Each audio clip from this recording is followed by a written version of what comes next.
وعدے کی اہمیت کا اندازہ اگر آپ نے لگانا ہے، صلح حدیبیہ، ایک دو صرف باتیں، صلح حدیبیہ کا موقع ہے اور کفار مکہ کی طرف سے جو ہے نا جی سہیل بن عمر یہ حضور علیہ الصلوۃ والسلام کے ساتھ معاہدہ لکھ رہے ہیں۔ اس کی ایک شک یہ تھی کہ اگر کوئی کافر مسلمان ہو کر آتا ہے اور آپ کے پاس آتا ہے تو آپ اس کو بھی ہمیں واپس کریں گے۔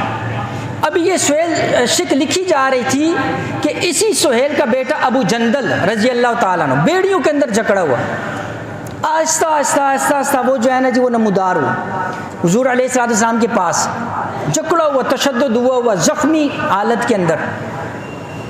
تو اس سہیل نے کہا کہ چونکہ ہم نے یہاں پر یہ ایک صلح کی شرط رکھی ہے اور یہاں پر معاہدہ ہوا ہے، آپ اس کو واپس کریں۔ حضور علیہ الصلوۃ والسلام نے فرمایا ابھی تو تحریری معاہدہ مکمل نہیں ہوا، فرمایا نہیں اس کو واپس کرنا پڑے گا ورنہ میں کوئی معاہدہ آپ کے ساتھ نہیں کروں۔ 3 دفعہ اس بات کا تکرار ہوا۔ ابو جندل نے مسلمانوں کو مخاطب کر کے کہا، اے مسلمانوں کی جماعت، تم میرے پاؤں کے اندر بیڑیاں دیکھ رہے ہو، تم میرے اوپر ہوا وہ تشدد دیکھ رہے ہو، میں تم ہی میں سے ہوں، میں کلمہ پڑھ کر تمہارے پاس آیا ہوں، مجھے دوبارہ ان ظالموں کے حوالے نہ کرنا۔ لیکن چونکہ وہاں پر یہ شک لکھی جا چکی تھی، اللہ کے نبی علیہ الصلوۃ والسلام نے جو ہے نا جو شک کی وجہ سے ان کو واپس۔ حذیفہ ابن یمان رضی اللہ تعالیٰ عنہ کہتے ہیں میں غزوہ بدر کے اندر صرف ایک وعدے کی وجہ سے شریک نہیں ہوا، جب میں اور میرا والد مکہ سے ہجرت کر لے تھے، کفار نے ہمیں پکڑ لیا اور کہا تم کدھر جا رہے ہو؟ کہا مدینہ۔ کہا ہم سے وعدہ کرو کہ تم مسلمانوں کے ساتھ ہمارے خلاف جنگ نہیں کرو گے، جنگ کے اندر شریک نہیں ہوگی۔ میں گیا حضور علیہ الصلوۃ والسلام کو بتایا، میں نے اللہ کے نام کا وعدہ کر لیا۔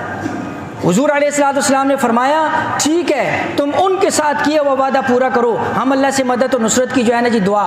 بدر کا موقع، لوگوں کی کمی، افراد کی کمی، ایسے موقع پر کفار کے ساتھ کیا ہوا وعدہ، اللہ کے نبی علیہ الصلوۃ والسلام نے حضرت حذیفہ کو بدر جیسے مارکے کے اندر شریک ہونے سے منع کر دی۔ اور یہاں پر کہتے وعدہ ہے جو کیا ہے، بس زبان سے کہہ دیا نا، کون پوچھے گا کس نے جو ہے نا جی اس کی۔ تو میں عرض کر رہا ہوں بڑی اہم چیز ہے، حضرت امیر معاویہ کا دور ہے، معاہدہ ہوا اتنی مدت تک جو ہے نا جی ہم جنگ بندی کریں گے۔ جب جنگ بندی کے وقت قریب آنے لگا تو حضرت معاویہ رضی اللہ عنہ نے اپنی فوج جو ہے نا جی وہ یعنی بارڈر کے قریب لے کر چلے گئے کہ جیسے مدت ختم ہوتی ہے فوراً حملہ کر دیں۔ اتنے میں وہ تابعی کہتے ہیں کہ دور سے جو ہے نا جی گھوڑے کیا دھواں اٹھ رہا ہے، جب قریب پہنچا حضرت عمر بن عبسہ رضی اللہ عنہ فرمایا اللہ اکبر اللہ اکبر اللہ اکبر، فرمایا کوئی غدر نہیں، کوئی عہد و پیمان کو توڑنا نہیں۔ حضرت امیر نے بلایا، فرمایا کیا بات ہے؟ فرمایا اللہ کے نبی علیہ الصلوۃ والسلام کی حدیث سنائی کہ جب عہد و پیمان تو پھر اس عہد و پیمان کو توڑنا نہیں۔ حضرت امیر معاویہ رضی اللہ عنہ نے اپنی جو ہے نا جی لشکر کو واپس کر لی۔ میں عرض کر رہا ہوں یہ کفار کے ساتھ مسلمانوں کا معاملات تھے، اور آج وعد اور پیمان کس کے ساتھ ہوتا ہے؟ مسلمان کے ساتھ ہوتے ہیں۔ کئی کلمہ پڑھ کے کرتے ہیں، کئی قسم اٹھا کر کرتے ہیں، اور پھر اس کے بعد کہتے ہیں ٹھیک ہے کون ہے پوچھنے والا؟